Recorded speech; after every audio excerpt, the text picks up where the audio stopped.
your whole family. What would you do? Send me to my cheerleading practice? Oh my Hell is that?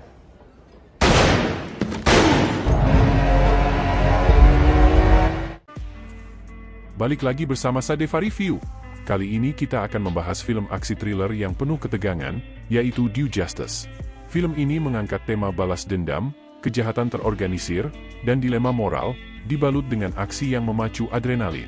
Yuk, simak alur ceritanya yang seru dan penuh kejutan. Film ini dimulai dengan adegan seorang pria bertudung yang mengemudi secara ugal-ugalan di jalanan kota. Suasana penuh ketegangan langsung terasa sejak awal, seolah mengisyaratkan bahwa ada sesuatu yang besar akan terjadi. Di sisi lain kota, sekelompok gangster yang dipimpin oleh seorang pria bernama Ellis sedang berjalan dengan penuh percaya diri. Salah satu anggota geng, Rishi, menyadari bahwa ban sepeda motornya kempes, dan Ellis langsung memerintahkan anak buahnya yang bernama Pete untuk mengambil trailer dari rumah agar bisa membawa sepeda motor Rishi. Namun, Pete menolak perintah tersebut, yang memicu kemarahan Ellis. Dia mempertegas perintahnya, tetapi ketegangan semakin meningkat saat seorang anggota geng lain, Tommy, mencoba mengkritik sikap kasar sang bos. Alih-alih mendengarkan kritik, Ellis malah memerintahkan Tommy untuk tinggal dan menjaga sepeda motor Rishi sementara yang lain pergi. Setelah ditinggalkan sendirian, Tommy merasa aman untuk buang air di sebuah tiang, namun tiba-tiba sebuah pisau melesat dan menancap di tangannya. Pisau itu dilemparkan oleh pria bertudung yang terlihat mengemudi liar sebelumnya. Dia menghampiri Tommy dan bertanya tentang seorang gadis yang telah diculik oleh kelompok mereka.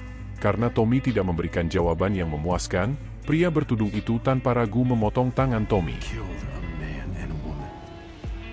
Dari situ, cerita mundur beberapa hari sebelumnya, ketika detektif Santiago dan rekannya, Vargas, sedang berkendara sambil mendengarkan berita tentang penculikan anak yang sedang marak di kota mereka. Tak lama, mereka sampai di sebuah apartemen yang penuh dengan pecandu narkoba. Santiago menemui seorang wanita bernama Wendy untuk menanyakan anaknya yang dilaporkan hilang. Wendy tampak marah karena seorang wanita tua yang tinggal di apartemen yang sama telah melaporkan hilangnya anak tersebut tanpa seizinnya.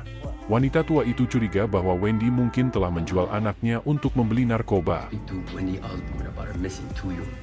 Sementara itu, di sebuah restoran, seorang pria bernama Max sedang menerima telepon dari istrinya yang memintanya untuk pulang lebih awal dan menghadiri latihan pemandu sorak putri mereka. Namun, Max dengan berat hati mengatakan bahwa dia harus lembur dan tidak bisa pulang. Di dalam restoran, Ellis dan gengnya sedang bersantai menikmati makanan, ketika seorang pria bernama Jerry diperkenalkan kepada mereka oleh Big John, salah satu anak buah Ellis. Jerry ingin bergabung dengan geng tersebut, mengklaim dirinya sebagai seorang profesional yang bisa membantu pekerjaan mereka. Namun, ketika Max yang kebetulan berada di restoran mendengar suara Jerry, ia langsung menghampiri dan bertanya apa yang sedang dilakukan oleh adiknya di sana. Jerry yang biasanya ramah, malah bersikap dingin dan kasar, menyuruh Max pergi. Ellis yang curiga terhadap Jerry, kemudian memerintahkan anak buahnya, Roxy, untuk mengambil kartu nama Max, dengan alasan ingin menyewa jasanya sebagai pengacara. Max, yang sebenarnya adalah pengacara properti, merasa aneh dengan permintaan itu tetapi tetap memberikan kartunya.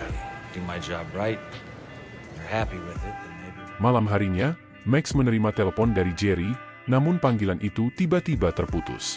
Penasaran, Max mencoba menelepon balik, tetapi tidak mendapat jawaban. Tak lama kemudian, istrinya menelepon untuk memastikan Max segera pulang, namun Max terpaksa mengatakan bahwa dia masih harus menyiapkan presentasi penting untuk esok pagi. Di tengah pembicaraan, Max mendadak merasakan sakit kepala yang hebat, gejala dari radang otak yang sering kambuh. Istrinya merasa khawatir, tetapi Max berjanji akan minum obatnya saat pulang. Ketegangan semakin memuncak ketika bel pintu apartemen Max berbunyi. Istrinya membuka pintu dan terkejut melihat Jerry berdiri di depan pintu dengan tangan terluka dan salah satu jarinya terpotong. Sebelum mereka bisa bereaksi lebih jauh, seseorang yang tak dikenal menodongkan senjata ke kepala Jerry dan menembaknya hingga tewas di tempat.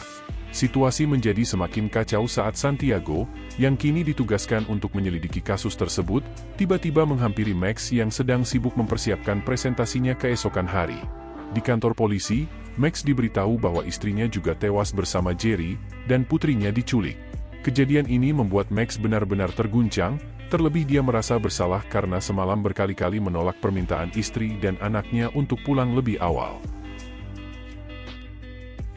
Santiago, yang tidak yakin Max bersalah, mulai menyelidiki kasus ini lebih dalam. Ia menemukan bahwa Jerry sebenarnya adalah agen FBI yang sedang menyamar untuk mengungkap kejahatan Alice. Fakta ini membuat Max semakin bertekad untuk mencari siapa yang bertanggung jawab atas kematian keluarganya dan penculikan putrinya. Di sisi lain, rekannya, Vargas, justru mencurigai Max sebagai pelakunya, menganggapnya sebagai orang yang membunuh istri dan adiknya karena kecemburuan.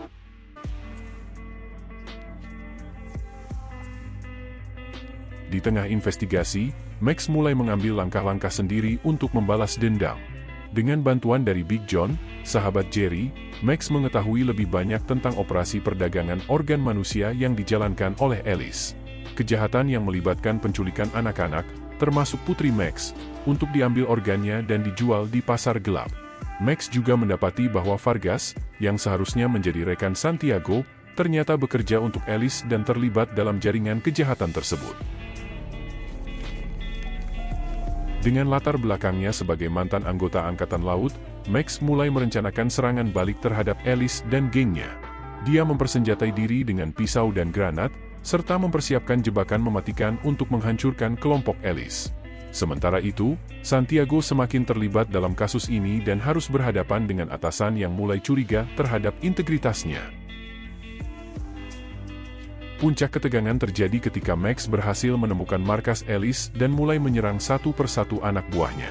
Ledakan dan aksi tembak-menembak menghiasi klimaks film ini. Max akhirnya berhasil membalaskan dendamnya, meskipun harus berhadapan dengan kenyataan pahit tentang apa yang terjadi pada putrinya. Film ini menutup dengan Santiago yang merenungkan keputusannya selama investigasi, sementara Max, meski berhasil membalas dendam, harus hidup dengan luka emosional yang dalam. Jadi, itulah alur cerita dari Due Justice. Film ini penuh dengan aksi brutal, misteri yang terungkap secara perlahan, dan dilema moral yang mendalam. Jika kalian suka dengan film aksi yang menegangkan, dengan plot twist tak terduga, Due Justice patut masuk dalam daftar tontonan kalian. Sampai jumpa di review film berikutnya hanya di Sadewa Review.